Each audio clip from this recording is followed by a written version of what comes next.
दोस्तों, आप सभी को मेरा प्यार भरा नमस्कार। मैं यानी सरोज गिरी गोस्वामी आपके समक्ष अपनी लिखी कहानी लेकर प्रस्तुत हुई हूँ, जिसका शीर्षक है अपना पराया। तो आइए सुनते हैं ये कहानी, अपना पराया। रिटायर्ड नायाब सूबेदार विक्रम सिंह अपनी आराम कुर्सी पर अधलेटे से थे। पास में ही तिपाई पर चाय का कप पड़ा था। कप की चाय ठंडी हो चुकी थी, उस पर पपड़ी सी जम गई थी। उनकी पत्नी उर्मिला देवी उन्हें कई बार चाय पीने को कह चुकी थी, मगर सूबेदार जी ने एक बार भी आंखें खोली नहीं थी। बस हूँ में ही जवाब देकर फिर आंखें बंद कर ली थी। हार कर पत्नी ने कहना ही छोड़ दिया था और रसोई में काम करने चली गई थी, और सूबेदार चुपचाप आंखें मूंदे लेटे थे।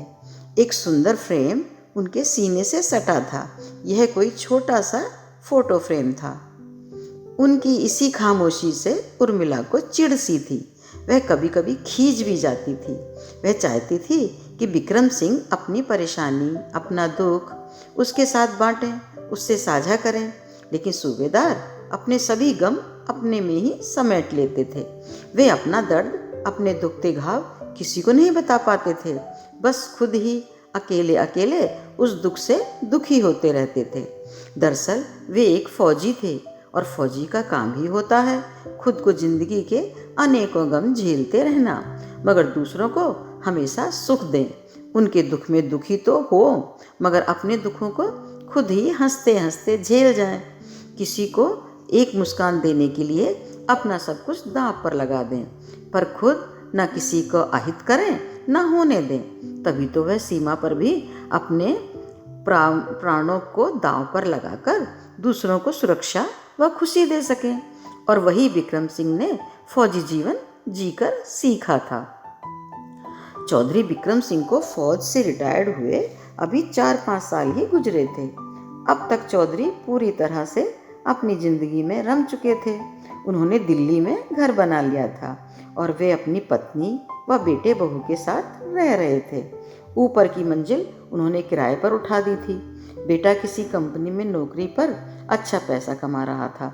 बहू भी सुंदर सुशील थी, सास ससुर का मान सम्मान करती थी, प्यारे से बेटे के साथ साथ पति का भी ध्यान रखती थी। जब सूबेदार काफ़ी देर तक उसी कुर्सी पर लेटे से बैठे रहे तो उर्मिला को अपने पर काबू रखना मुश्किल हो गया। वह आपे से बाहर हो गई और लगभग खींचते हुए ही बोली, क्या बात है, बताते क्यों नहीं? बैठे बैठे सोच में डूबे हो। न सुबह से कुछ खाया न पिया, न चाय पी। इतनी बार चाय बना कर ले आई, लेकिन आपको कुछ असर ही नहीं होता। अब उर्मिला की झल्लाहट पर चौधरी साहब ने हड़बड़ाकर आंखें खोल दी, क्योंकि वे जानते थे कि अब अगर वे न उठे तो उनकी पत्नी का गुस्सा 7वें आसन पर जा बैठेगा। फिर वहाँ से उसे नीचे उतारना बहुत मुश्किल ही नहीं, नामुमकिन भी हो जाएगा। फिर तो कई दिन निकल जाएंगे उन्हें मनाने में। सो चौधरी लगभग उठे ही थे कि उनकी गोद में रखी उनके छोटे बेटे नीरज की फोटो फर्श पर गिर गई और शीशा दरक गया था। तो चौधरी साहब ने झुककर फोटो उठा ली और उसे फिर सीने से लगाकर चूम लिया। अब उर्मिला ने पहले फोटो की तरफ देखा, फिर पति के दर्दीले चेहरे की तरफ देखा। उनकी आंखों में आंसू तैर रहे थे। पति की आंखों में आंसू देखकर उर्मिला सहम गई थी। उसने पति का हाथ अपने हाथों में ले लिया और बेटे की फोटो पास पड़ी तिपाई पर रखकर बोली, विक्की, आप इतने दुखी क्यों होते हो? आपने जानबूझकर तो कोई भूल नहीं की, और जो भी जितनी भी भूलें हुई वे उसमें मैं भी तो आपके साथ बराबर की शरीक हूँ। उर्मी, कभी कभी मन करता है कि काश खोया हुआ कल, बीते हुए दिन फिर से लौट आए। कहते हुए विक्रम सिंह की आवाज़ भर भर आ गई और वे खामोश हो गए। उर्मिला अब भी कोमल हाथों से उनका हाथ थामे थी, और दोनों ही एक साथ अतीत की गहराइयों में गहरे तक उतर गए थे। विक्रम सिंह को फौज में भर्ती हुए 5 साल ही हुए थे जब उनकी शादी उर्मिला से हुई थी। उस वक्त उनकी पोस्टिंग आसाम के तेजपुर जिले में मिशन चाराली में थी। दोनों पति पत्नी ने बड़े ही सुंदर व्यवस्थित तरीके से अपनी जिंदगी शुरू की थी। जीवन के 5-6 साल यूं ही हंसते खेलते आगे बढ़ गए थे।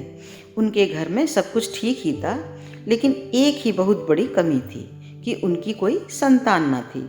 शुरू शुरू में तो कुछ ज़्यादा कमी न खली, मगर ज्यों-ज्यों समय बीतता रहा त्यों-त्यों दोनों ही पति पत्नी को संतान का अभाव खलने लगा।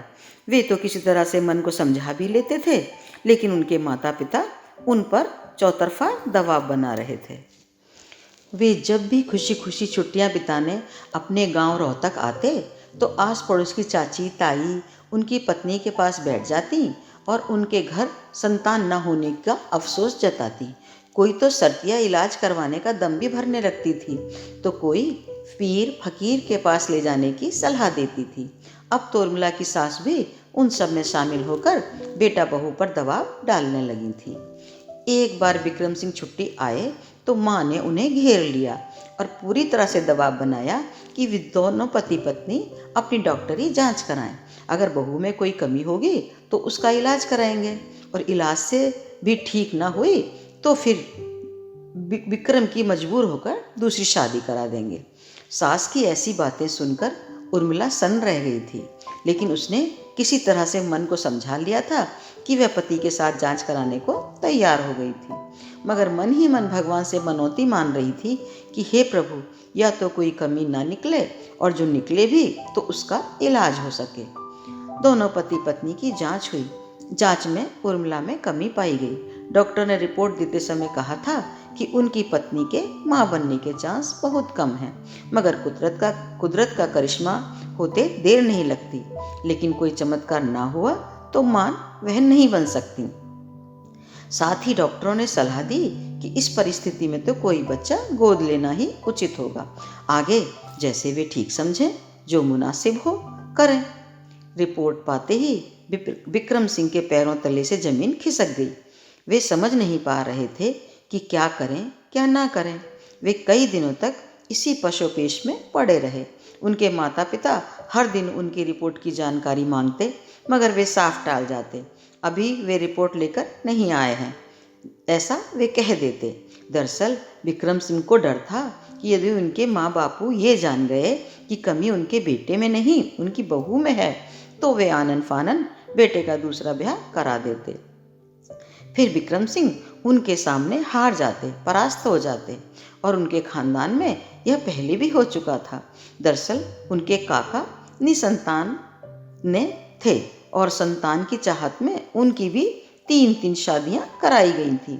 जब तीसरी पत्नी को भी संतान ना हुई, तब उनके बड़े बाबा ने माना था कि शायद बेटे में ही कोई कमी है, क्योंकि उन दिनों मर्द अपनी डॉक्टरी जांच कराना शान के खिलाफ समझते थे।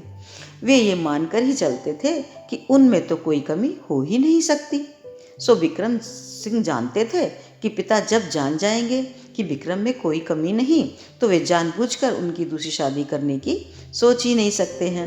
अब विक्रम सिंह को यही युक्ति कारगर लगी थी। उन्होंने एक दिन शर्माते सकुचाते पिता को बता दिया था कि उनकी विशेष कमी के चलते वे कभी पिता नहीं बन सकते, और जो कुदरत की मेहरबानी उन पर हुई तो शायद कभी वे पिता बन ही जाएं।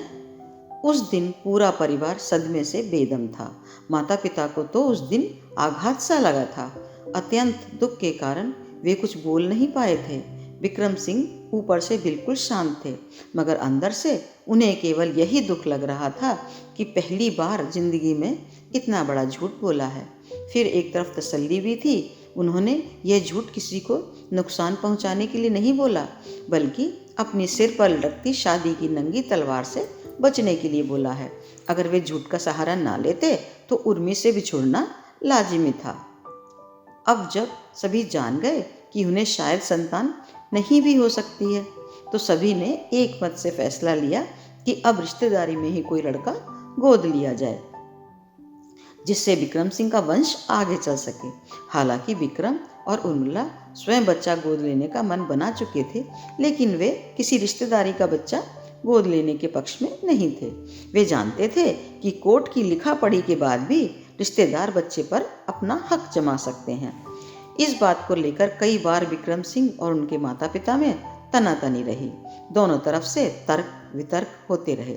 कई बार दोनों के बीच बहस भी हुई और कई दिनों बाप बेटे के बीच अनबोला सन्नाटा पसरा रहा। उधर विक्रम सिंह की छुट्टियां भी खत्म होने को थी और उधर कोई भी अपनी जिद छोड़ने को तैयार नहीं था। दोनों ने अपने अपने पक्ष को लेकर खींचतान मची थी। इस प्रकरण पर पूरी तरह से तटस्थ थी तो उनकी माँ और उनकी पत्नी। जब केवल 10 दिन की छुट्टी बाकी रह गई तो हार कर विक्रम के पिता को ही हथियार डालने पड़े और उन्होंने मन मारकर ही सही विक्रम को अनाथालय से बच्चा गोद लेने की अनुमति दे दी। पिता की अनुमति मिलते ही विक्रम सिंह की बाछें खिल गई थी। वे अत्यंत प्रसन्न थे। उन्हें मुंह मांगी मुराद जो मिल गई थी। उन्होंने आनन फानन में ही पिता के साथ जाकर एक लड़का गोद ले लिया। बेटा के आते ही विक्रम सिंह ने पूरे गांव को अच्छी शानदार दावत दी थी। गांव के लोग दावत पाकर खुश थे तो विक्रम और उनकी पत्नी बेटे को पाकर।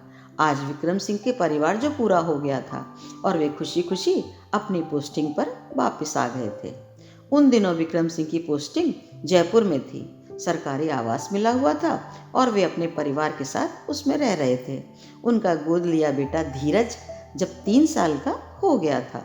बड़ा ही सुंदर बालक था धीरज। नैन नक्श खूब तीखे थे, रंग भी बहुत गोरा था और वह बड़ी ही प्यारी प्यारी बातें व अटखेलियाँ करता था। अब वह प्ले स्कूल भी जाने लगा था। उसे स्कूल लेकर जाने व लाने की जिम्मेदारी उर्मिला की थी और धीरज स्कूल से आते जाते उनसे स्कूल की घर की ढेर सारी बातें किया करता था। कभी कभी तो उर्मी परेशान हो जाती थी उसकी बातें और उसके सवालों से। उसकी बातों में वह दिलचस्पी भी खूब लेती थी। शाम को वह उसे पार्क में घुमाने भी लेकर जाती थी जहाँ धीरज खूब मस्ती करता था। फिर शाम को जब विक्रम घर आते तो वह पूरे दिन की कहानी उन्हें सुनाता था और विक्रम भी बड़े मनोयोग से उसकी बातें सुनते थे और इसी तरह उनकी जिंदगी मजे मजे में कट रही थी। धीरज को पाकर उन्हें लगता था कि अब तक बच्चे के बिना वे क्या खो रहे थे, कैसी अधूरी थी उनकी जिंदगी। एक कमी सी थी जो इस बच्चे ने आकर पूरी कर दी थी। अब उनके परिवार में खुशियां ही खुशियां थीं। इधर कई दिनों से उर्मिला की तबीयत कुछ ठीक नहीं लगती थी। वह बेजान और थकी थकी सी लगती थी। ठीक से कुछ खाती पीती भी नहीं थी। उधर विक्रम अपने ऑफिस के कामों में मशरूफ थे तो उर्मिला पर ज़्यादा ध्यान नहीं दे पा रहे थे। लेकिन रोज़ ऑफिस जाते समय उर्मिला को कहकर जाते थे कि वह डॉक्टर के पास जरूर जाए। लेकिन उर्मिला का मन ही नहीं होता था कि वह डॉक्टर के पास तक चली जाए। इसीलिए वह बात को टालती जा रही थी। मगर आज विक्रम सिंह ने ऑफिस से कुछ समय छुट्टी लेकर आज उर्मिला को डॉक्टर को दिखाने का फैसला किया था। वे सुबह धीरज को स्कूल भेजकर जल्दी ही डॉक्टर के क्लिनिक पहुंच गए थे और उसने सारे चेकअप होने के बाद डॉक्टर ने जो खुशखबरी सुनाई थी उसकी तो दोनों पति पत्नी ने कभी कल्पना भी नहीं की थी कि भगवान इस तरह भी उनको दोनों हाथों से अपनी कृपा बरसाएंगे।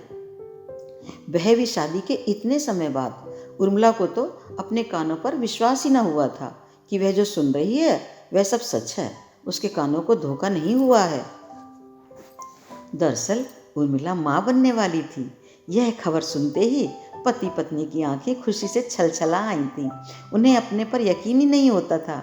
वे बार बार एक दूसरे से पूछकर तसल्ली कर रहे थे। आज विक्रम जी को अकूत खजाना मिला था। आज वे बहुत खुश थे। उनके पांव खुशी से जमीन पर नहीं पड़े थे। उन्हें लगता था कि वे आज हवा में उड़ रहे हैं। आज विक्रम सिंह को अपने फैसले पर गर्व हो रहा था जो उन्होंने अपनी दूसरी शादी न करने का लिया था और बच्चा गोद लेने की ठानी थी। उन्होंने सोच लिया था कि एक बेटा धीरज और आने वाली संतान जो भी हो, 2 ही बच्चे उनकी आंखों के दोनों तारे होंगे। जब उर्मिला की सास ने यह खुशखबरी सुनी तो वह खुशी से फूली न समाई। उन्होंने तुरंत बहू बेटे के पास जाने का मन बना लिया। दरअसल वे पूरे समय बहू को अपनी आंखों के सामने रखना चाहती थी। वे अपनी बहू की खूब देखभाल करना चाहती थी। यही सोचकर उन्होंने जयपुर जाने का अपना रिजर्वेशन करा लिया और बेटे बहू के पास जाने के लिए दिन गिनने लगी। रिजर्वेशन के ठीक 2 दिन पहले वे बाथरूम में फिसल कर गिर पड़ी और पैर में फ्रैक्चर हो गया तो उनका जयपुर जाने का प्लान लगभग चौपट हो गया।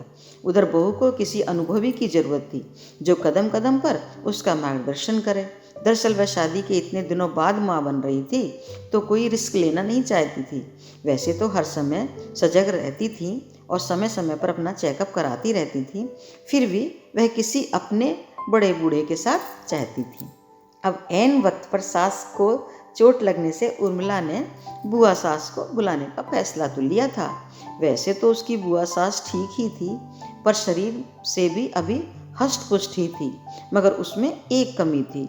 जब तक वह 2-4 घरों में बैठकर बात नहीं कर लेती थी, तब तक उनका खाना हजम नहीं होता था। जब तक किसी की बुराई ना कर लें, लगाई बुझाई ना कर लें, तब तक वे चैन से ना बैठें। ऐसी थी उसकी बुआ सास। उर्मिला उनकी आदत जानती थी, लेकिन क्या करती, मजबूरी में ही सही उसे यह फैसला लेना पड़ा। उसने सोचा था कि माँ जी के ठीक होते ही उन्हें बुलवा लेगी और बुआ जी को वापस भिजवा देगी। इस स्थिति में उर्मिला को घर के काम की टेंशन बिल्कुल नहीं थी। दरअसल सरकारी नौकर उसे मिले थे, उसे तो बस अपनी देखभाल की जरूरत थी। धीरे धीरे वक्त गुजरता रहा। बुआ को जयपुर आए 2 महीने बीत गए थे और वे यहाँ आकर कुछ बोर सी होने लगी थी। वे उर्मिला को अक्सर कहती थी, बहू तेरा मन कैसे लग जाता है यहाँ, मुआ कोई किसी से बोलता ही नहीं, सब अपने अपने घरों में ही घुसे रहते हैं, कोई किसी के पास बैठता ही नहीं।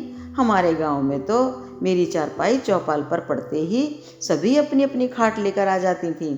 फिर जो बातों में आनंद आता था उसकी तो पूछ ही मत।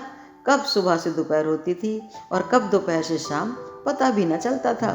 फिर जब पेट ही रोटी मांगता था, तब जाकर हम सब अपने घरों को लौटती थीं। उर्मिला क्या कहती, बस धीरे से मुस्कुरा देती थी। बुआ कुछ महीना जयपुर रहकर अपने गांव चली गई थी और उर्मी की सास डिलीवरी तक उसके पास आ गई थी। निश्चित समय पर उर्मिला ने एक स्वस्थ बेटे को जन्म दिया था। विक्रम और उनकी पत्नी की खुशी का ठिकाना रहा तो दादा दादी पोते को देखकर फूले न समाते थे। विक्रम ने बेटे के जन्म पर खूबसूरत शानदार पार्टी रखी थी, जिसमें सभी शरीक हुए थे। हर तरफ खुशी का माहौल था, सभी खुश थे और नन्हा धीरज भी बहुत खुश था। वह पालने के आसपास ही मंडरा रहा था। वह कभी होले से नन्हे शिशु को अपनी नाजुक उंगलियों से छूता तो कभी हंसते हुए उसके रेशमी बालों को संवारता और कभी उसकी मीठी मुस्कान में खो जाता था। फिर हंसते हुए कहता, बेबी मेरा स्वीट बेबी, तुम जल्दी से बड़े हो जाओ, फिर हम दोनों मिलकर खूब खेला करेंगे। समय पंख लगाकर उड़ने लगा था। दोनों बच्चे थोड़े बड़े हुए। धीरज 9 साल का और छोटा नीरज 5 साल का हो गया था। सभी कुछ ठीक ठाक चल रहा था, लेकिन उर्मिला कभी कभी आगे की बातें सोचकर उदास हो जाती थी।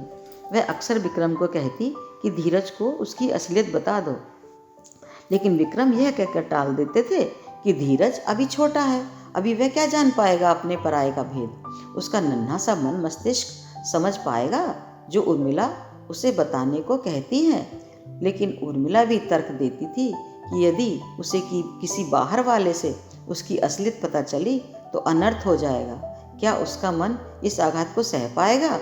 उर्मिला को यहाँ की चिंता तो नहीं थी और ना ही उसे स्कूल में कोई चिंता थी।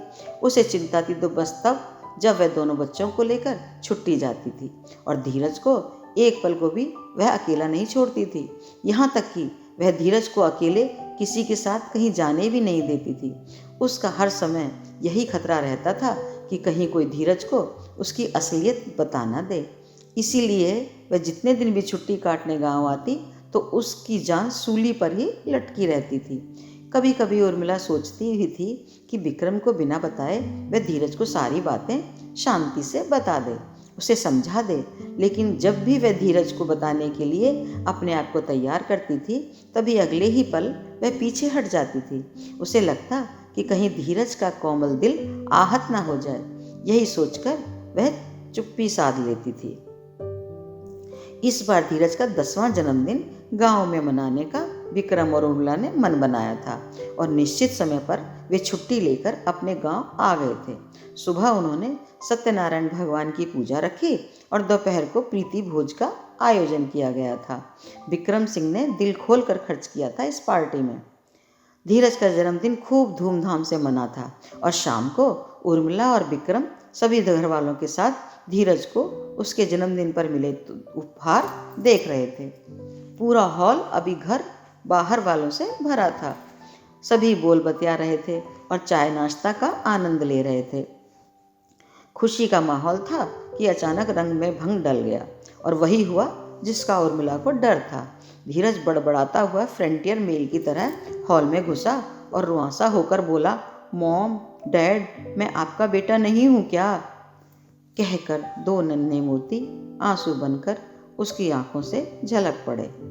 अब उर्मिला और विक्रम जड़वत स्तब्ध वहीं के वहीं खड़े रह गए। ऐसा सवाल सुनकर उर्मिला का एकदम चक्कर आ गया, तो वह गिर ही जाती यदि उसने कुर्सी की पुष्ट को पकड़ा ना होता। इस सवाल से तो सिर तो विक्रम का भी चकरा गया था और पास खड़े सभी लोग स्तब्ध थे। उनकी समझ में नहीं आ रहा था कि वे इस हालत का क्या जवाब दें। सवाल का जवाब भी क्या दें। हर कोई जानता था मगर कोई इसका जवाब दे नहीं पा रहा था। आखिर दादाजी ने थोड़ी हिम्मत बटोरकर उल्टा धीरज से ही सवाल किया कि कौन कहता है कि तुम हमारे बेटे नहीं हो? धीरज सुबकते हुए बोला, दादू, बुआ दादी कह रही हैं कि मैं आपका पोता नहीं हूँ बल्कि गोद लिया हूँ किसी आश्रम से। चल चुप हो जा बेटा, तेरी बुआ दादी ने तुझसे मजाक किया होगा, मैं अभी उसकी खबर लेता हूँ, चल तो मेरे साथ। कहकर दादू ने धीरज का हाथ पकड़ा और बाहर जाने लगे। लेकिन कुछ सोचकर विक्रम ने अपने पिताजी को कहा, रुकिए, आज नहीं तो कल यह तो होना ही था।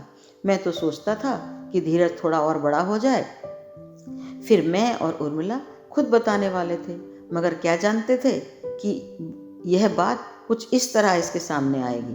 कहकर बैठ गए विक्रम और उसका हाथ अपने हाथ में लेते हुए बोले, बेटा, जितना यह सच है कि तुम वाकई में हमारे गोद लिए बेटे हो, उससे भी ज़्यादा यह सच है कि तुम मेरे बेटे हो और हमेशा तुम मेरे बड़े बेटे ही रहोगे। मैं वादा करता हूँ कि नीरज से ज़्यादा तुम्हें प्यार करूँगा। मांगी हुई भी कोई चीज़ पहले तुम्हें आएगी और नीरज को बाद में। घर में रहकर मिलने वाली जो सुख सुविधाएं वे तुम्हें पहले मिलेंगी और नीरज को बाद में मिलेंगी। कहकर विक्रम ने धीरज के दोनों हाथ कसकर पकड़कर अपनी आंखों से लगा लिए। तभी उर्मिला बोली, धीरज, तुम्हारे डैडी बिल्कुल ठीक कह रहे हैं, तुम बिल्कुल भी किसी तरह की चिंता मत करना। धीरज किसी से कुछ नहीं बोला, बस विक्रम के से हाथ छुड़ाकर एक तरफ को जाने लगा। तो नीरज उसके पीछे लपका और उसका हाथ पकड़कर बोला, भैया, आप कहाँ जा रहे हो? मैं भी आपके साथ चलूँगा। लेकिन धीरज ने नीरज की बातों पर कोई ध्यान नहीं दिया और उसका हाथ भी झटक कर आगे बढ़ गया था और नीरज अपलक उसे आगे बढ़ता देखता रहा और धीरज चलते चलते दादी बुआ के कमरे में समा गया था। गांव से वापस आकर अब विक्रम और उर्मिला का एक ही मकसद रह गया था, अपने बेटे धीरज को संभालना, उसके मन से पराये का भेद मिटाना। वे नहीं चाहते थे कि कोमल बाल मन पर कोई गांठ पड़े कि वह अनाथ है, किसी का गोद लिया बालक है। वे धीरज को ज़्यादा ध्यान रखने लगे थे। उर्मिला उसकी पसंद का अच्छा अच्छा खाना बनाती थी और उसकी मनपसंद के कपड़े, खिलौने और वीडियो गेम भी दिलवाए जाते थे। दोनों पति पत्नी उसकी हाँ में हाँ और ना में ना ढूंढते थे। वे ये सब में भूल ही गए थे कि उनका एक बेटा और भी है, नीरज, जिसको वे जाने अनजाने में ही अनदेखा कर रहे हैं। उसकी पसंद नापसंद को भी वे नज़रअंदाज करते जा रहे थे। घर में मिठाई भी आती तो धीरज की पसंद की, फल मेवे आते तो धीरज की पसंद के, सब कुछ धीरज की पसंद का। कोई ड्रेस, खिलौने पहले धीरज के लिए आते और फिर कभी बाद में नीरज की पसंद के खिलौने आते थे और इन सब में नीरज की जाने अनजाने में ही सही उपेक्षा तो होती जा रही थी। समय पूरी रफ्तार से दौड़ रहा था। धीरज, नीरज अब बड़े हो रहे थे। जहाँ नीरज स्वभाव से ही नरम व धीर गंभीर था, वहीं धीरज उग्र व काइयाँ था। विक्रम जब भी यही चाहते थे कि धीरज को किसी भी कारण ऐसा न लगे कि वह दत्तक पुत्र है। इसी भरसक चेष्टा में वे उनकी पत्नी लगे रहते थे और धीरज उनकी इसी कमजोरी का फायदा उठाने लगा था। वह हमेशा नीरज को नीचा दिखाने की चेष्टा करता रहता था। बचपन में भी वह उसकी पेंसिल, रबड़ या पेन छिपा देता था, उसकी नोटबुक्स, उसकी बुक्स इधर उधर जानबूझकर फेंक देता था, उसके होमवर्क किए हुए पेज फाड़ देता था। और जब नीरज उर्मिला या विक्रम से उसकी शिकायत करता तो वे धीरज को कुछ कहने की बजाय नीरज को ही डांटते थे कि उसी ने अपना सामान इधर उधर करके धीरज का नाम लगा रहा है। और कभी नीरज के ज़्यादा जोर देने पर उससे पूछते भी थे तो धीरज तुरंत अपनी अनभिज्ञता जता देता था। नीरज की यूनिफॉर्म पर इंक लगा देना, उसकी जूतों की लेस गायब कर देना, उसकी सॉक्स छिपा देना तो उसका रोज का मनोरंजन था। अब धीरे धीरे नीरज भी सीख गया था कि भैया को कुछ कहना बेकार है, इसलिए उसने खुद ही सामान और अपनी ज़रूरत की चीज़ें छिपा कर रखना सीख लिया था। लेकिन धीरज अपनी हरकतों से बाज नहीं आ रहा था। एक दिन तो धीरज ने हद ही कर दी। उसने विक्रम की जेब से कुछ पैसे निकाल लिए और दोस्तों की पार्टी में खर्च कर दिए थे। अब पहली बार दूसरी चोरी जब विक्रम को पता न चली तो धीरज का हौसला बढ़ गया था। अब वह उर्मिला के पर्स से भी पैसे उड़ाने लगा था। एक दिन विक्रम को लगा कि उनकी जेब के पैसे गायब हो रहे हैं। उन्होंने पहले तो धीरज से ही पूछा कि क्या वह जानता है कि कौन चोरी कर रहा है। धीरज पहले तो शक पका गया, लेकिन अब तक वह झूठ भी पूरी सफाई से बोलने लगा था। उसने तुरंत नीरज का नाम लगा दिया कि उसने नीरज को पैसे निकालते देखा है। अब तो इतना सुनते ही विक्रम जी का दिमाग भन्ना गया।